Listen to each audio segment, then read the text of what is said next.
Hello and welcome to the very first episode of The Recovery Room, where we welcome our wider network into our UK office for real, honest stories, lessons and challenges that we've faced. For those that don't know, I am Joshua Mayhew, Managing Director of GCR Global Credit Recoveries, and I'm joined by Mr. Charles Mayhew, my father, CEO and Co-Founder of GCR. Charles, are you excited for the first episode of The Recovery Room? Well, I am, because I've been asked many times to do some podcasts and do some chats, and informally and formally. And so to be doing it with you, it should be quite amusing, and I can hopefully share some more knowledge. We will see.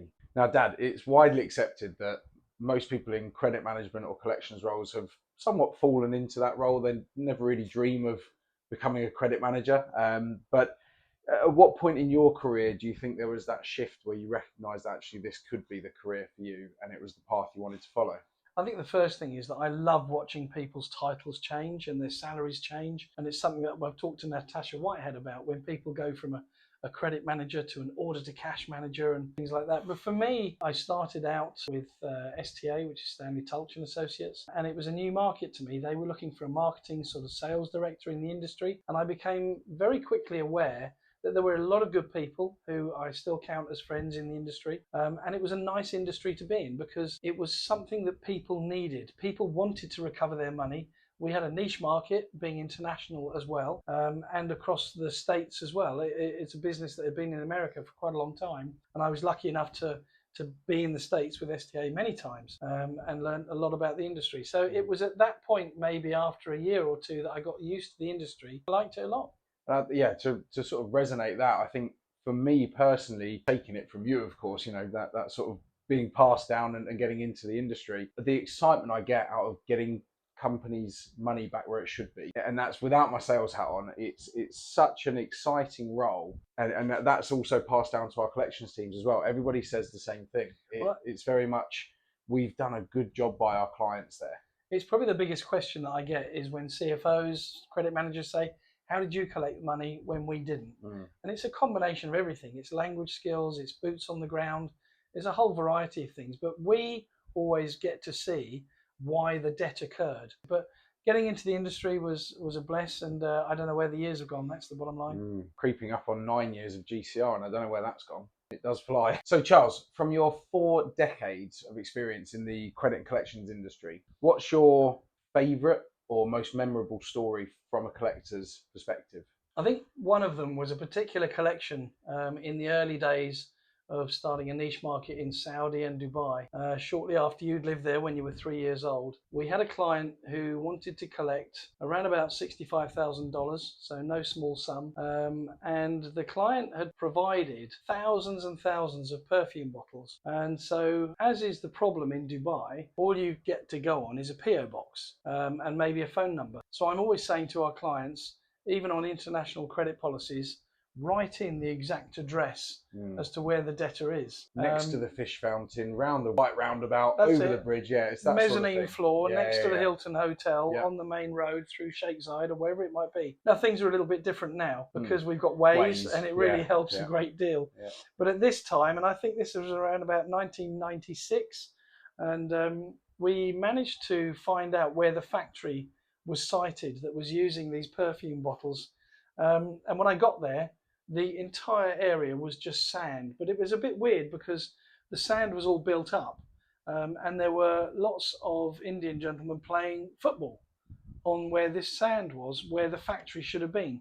So I politely had a chat with these lovely chaps who were quite jovial, and they had been working in the factory that had exploded and caught fire. Thankfully, nobody was injured.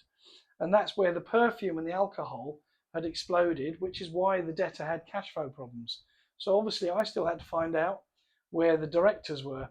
So these fun chaps said to me, looking at this swarthy white pasty Englishman in a short sleeve shirt in the middle of the desert, in a very underdeveloped Sharjah as it was, if I could score a goal past them, then they would give me the mobile phone number of the directors. So I took a big run up, pretended I was Johnny Wilkinson, managed to slot a goal. He's a rugby player, not a football player. Yeah, I prefer rugby to football, as you know. So I managed to slot got the ball past them. They weren't too happy, but they very kindly gave me the mobile numbers. I got the mobile numbers for the directors, who were in a flat in the middle of Sharjah. I went on from that football field, I should say, that was the old factory site.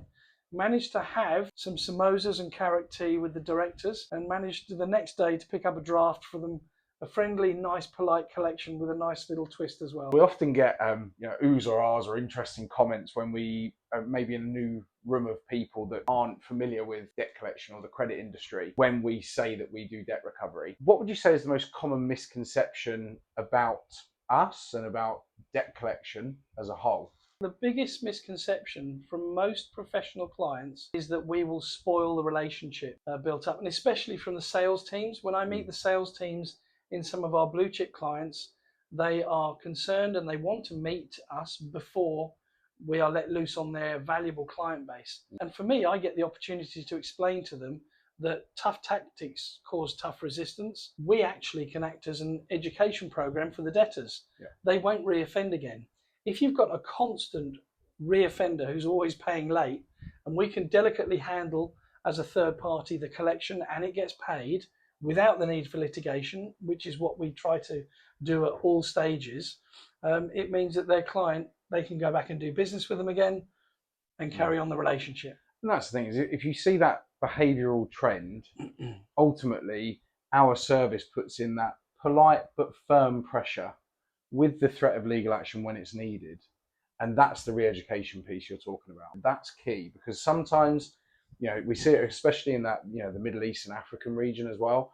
Actually, you need to do something to put yourself at the top of the list, because there is definitely a different set of behaviours out there from debtors. So, we got called in some years ago to one of our big healthcare clients who have a very, very large sales teams who are selling their products and services and insurances worldwide and into some emerging markets. So we were brought in to do a presentation, as we were going to be the DCA, to actually explain how difficult it is and what the salespeople should be getting on their international opening of the account form, but also what we were up against once they'd sold. And that client put in place a commission clawback if the debt wasn't paid. So we became a very integral team for them, and we worked very closely with them. For someone maybe at a more junior level or just getting into the credit industry, what advice would you give them? Where should they be looking? Where should they be sort of steering their career towards? First stop, CICM, without a shadow of a doubt. Have a look at their website, get into the entry level. The essentials?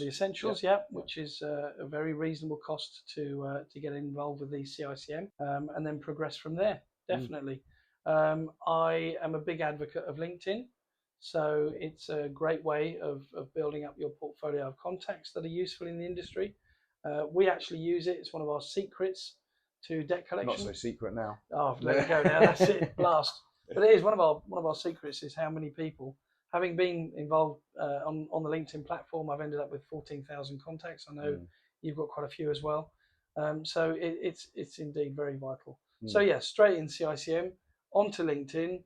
Then get involved, depending what industry you're in, into some of the industry groups. Yep. So Brent Cummings on his group as well, Talking Credit, Order to Cash Lab as well, is vital to get involved with those groups. So CICM, get your membership sorted and look at training opportunities and learning opportunities. Let's Talk Credit, Order to Cash Lab, those forums, international groups, look at those events and those forums. One thing that we can't forget to mention is the CICM mentoring program that I've been involved with for a good few years. Josh and I are both on the advisory council, so that we've seen that working over the many years that I've certainly been involved in the industry. And I've had some great mentors over the years, people that I hold very close to my heart. So that's been extremely useful. I would recommend that wholeheartedly. And naturally, if anyone wants to lean on either of our experiences, feel free to reach out. Always happy to have a quick chat, coffee, whatever it is. So that is a great place to end our very first episode of the Recovery Room. Thank you so much for joining us, and we hope you enjoyed this. And of course, someone or someone within the industry needs any assistance with overdue payments, here in the UK or abroad, please feel free to put them in contact. Charles and I are always really, really happy to have a chat. Charles, thanks for joining us on the Recovery Room. Pleasure. And for coming into the office for once. Pleasure. I'll do it again. I'd love to hear your ideas for who we'd like to get in to speak on the next Recovery Room. So any ideas, drop it in the comments below. I've already asked Joe Marler, and I'm waiting for him to come back to me. Unlikely though. You might be waiting a while. Yeah.